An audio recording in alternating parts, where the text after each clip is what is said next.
Did you know that in the winter of 1990, a community that had lived in Kashmir for over 5,000 years was forced to flee overnight?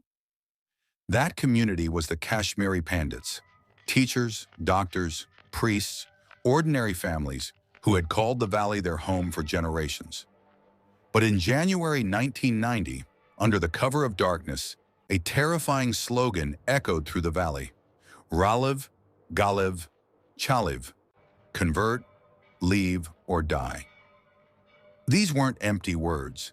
They came from Islamic militants who spread fear with guns in hand and hatred in their voices.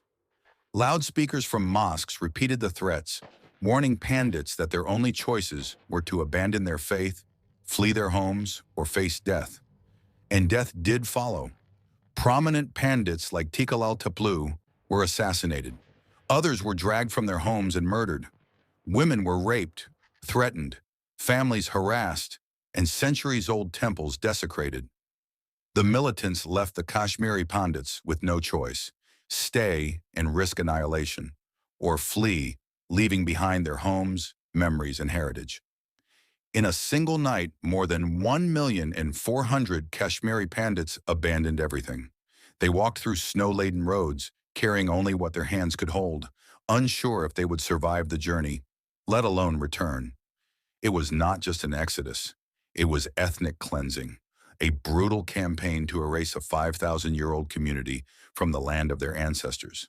And the world? The world stayed silent, watching as temples crumbled, properties were seized, and families were reduced to refugees in their own country. The militants may have driven them out with fear and violence, but they could not erase their history. Even today, the question remains: will the Kashmiri Pandits ever return to the valley that once was their eternal home? Like, repost, follow, or subscribe for more videos like this.